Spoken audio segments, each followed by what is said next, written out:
Dracula. Chapter 1. Jonathan Harker's Journal. The 3rd of May. Bistritz.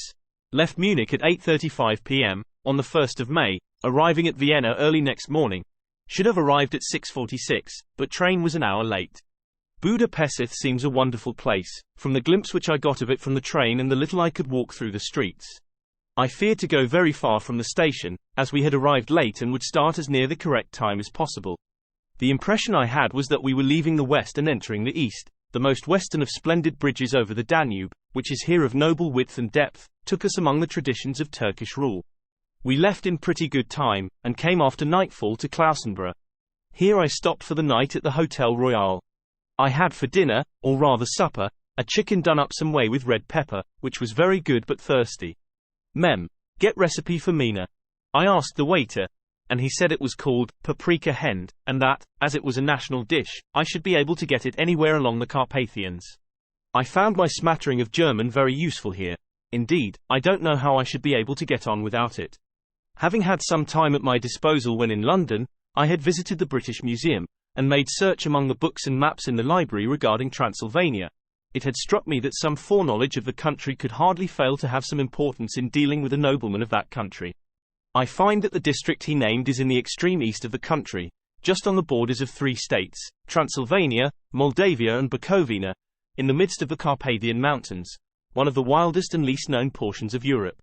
I was not able to light on any map or work giving the exact locality of the Castle Dracula, as there are no maps of this country as yet to compare with our own Ordnance Survey maps, but I found that Bistritz, the post town named by Count Dracula, is a fairly well-known place. I shall enter here some of my notes, as they may refresh my memory when I talk over my travels with Mina. In the population of Transylvania there are 4 distinct nationalities: Saxons in the south, and mixed with them the Wallachs, who are the descendants of the Dacians, Magyars in the west, and Sekalis in the east and north. I am going among the latter, who claim to be descended from Attila and the Huns. This may be so, for when the Magyars conquered the country in the 11th century they found the Huns settled in it. I read that every known superstition in the world is gathered into the horseshoe of the Carpathians, as if it were the center of some sort of imaginative whirlpool. If so, my stay may be very interesting. I must ask the Count all about them. I did not sleep well, though my bed was comfortable enough, for I had all sorts of queer dreams. There was a dog howling all night under my window, which may have had something to do with it, or it may have been the paprika, for I had to drink up all the water in my carafe, and was still thirsty. Towards morning I slept and was wakened by the continuous knocking at my door, so I guess I must have been sleeping soundly then. I had for breakfast more paprika, and a sort of porridge of maize flour which they said was mamaliga, and eggplant stuffed with forcemeat, a very excellent dish, which they call implatata. Get recipe for this also. I had to hurry breakfast, for the train started a little before 8, or rather it ought to have done so, for after rushing to the station at 7:30 I had to sit in the carriage for more than an hour before we began to move. It seems to me that the further east you go the more unpunctual are the trains. What ought they to be in China? All day long we seemed to dawdle through a country which was full of beauty of every kind. Sometimes we saw little towns or castles on the top of steep hills such as we see in old missals. Sometimes we ran by rivers and streams which seemed from the wide stony margin on each side of them to be subject to great floods. It takes a lot of water, and running strong, to sweep the outside edge of a river clear. At every station there were groups of people, sometimes crowds, and in all sorts of attire. Some of them were just like the peasants at home or those I saw coming through France and Germany, with short jackets and round hats and homemade trousers, but others were very picturesque. The women looked pretty, except when you got near them, but they were very clumsy about the waist. They had all full white sleeves of some kind or other, and most of them had big belts with a lot of strips of something fluttering from them like the dresses in a ballet, but of course there were petticoats under them. The strangest figures we saw were the Slovaks, who were more barbarian than the rest, with their big cowboy hats, great baggy dirty white trousers, white linen shirts, and enormous heavy leather belts, nearly a foot wide, all studded over with brass nails. They wore high boots, with their trousers tucked into them, and had long black hair and heavy black moustaches. They are very picturesque, but do not look prepossessing. On the stage they would be set down at once as some old oriental band of brigands. They are, however, I am told, very harmless and rather wanting in natural self-assertion. It was on the dark side of twilight when we got to Bistritz, which is a very interesting old place. Being practically on the frontier, for the Borgo Pass leads from it into Bukovina, it has had a very stormy existence, and it certainly shows marks of it. 50 years ago a series of great fires took place, which made terrible havoc on 5 separate occasions.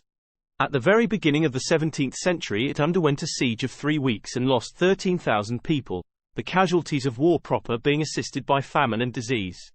Count Dracula had directed me to go to the Golden Krone Hotel, which I found, to my great delight, to be thoroughly old-fashioned, for of course I wanted to see all I could of the ways of the country. I was evidently expected, for when I got near the door I faced a cheery-looking elderly woman in the usual peasant dress, white undergarment with long double apron, front and back, of coloured stuff fitting almost too tight for modesty.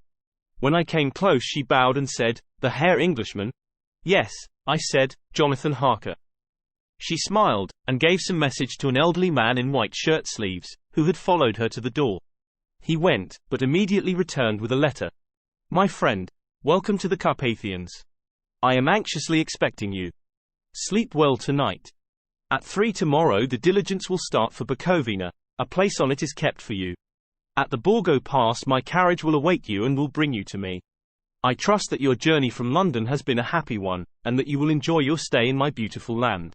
Your friend, Dracula." The 4th of May, I found that my landlord had got a letter from the Count, directing him to secure the best place on the coach for me, but on making inquiries as to details he seemed somewhat reticent, and pretended that he could not understand my German. This could not be true, because up to then he had understood it perfectly. At least, he answered my questions exactly as if he did. He and his wife, the old lady who had received me, looked at each other in a frightened sort of way. He mumbled out that the money had been sent in a letter, and that was all he knew. When I asked him if he knew Count Dracula, and could tell me anything of his castle, both he and his wife crossed themselves, and, saying that they knew nothing at all, simply refused to speak further. It was so near the time of starting that I had no time to ask anyone else, for it was all very mysterious and not by any means comforting. Just before I was leaving, the old lady came up to my room and said in a very hysterical way, "Must you go? Oh, young Herr, must you go?" She was in such an excited state that she seemed to have lost her grip of what German she knew, and mixed it all up with some other language which I did not know at all. I was just able to follow her by asking many questions. When I told her that I must go at once, and that I was engaged on important business, she asked again, "Do you know what day it is?" I answered that it was the 4th of May. She shook her head as she said again, "Oh, yes, I know that, but do you know what day it is?"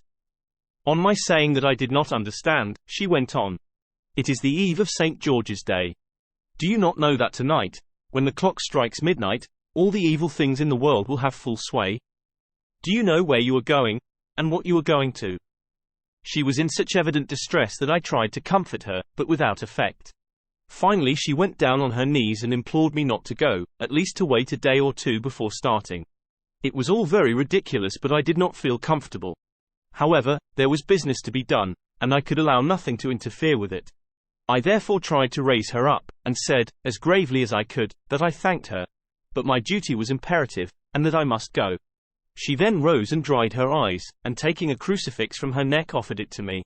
I did not know what to do, for, as an English churchman, I have been taught to regard such things as in some measure idolatrous, and yet it seemed so ungracious to refuse an old lady meaning so well and in such a state of mind.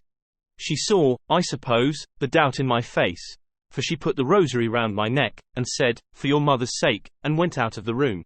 I am writing up this part of the diary whilst I am waiting for the coach, which is, of course, late, and the crucifix is still round my neck. Whether it is the old lady's fear, or the many ghostly traditions of this place, or the crucifix itself, I do not know, but I am not feeling nearly as easy in my mind as usual.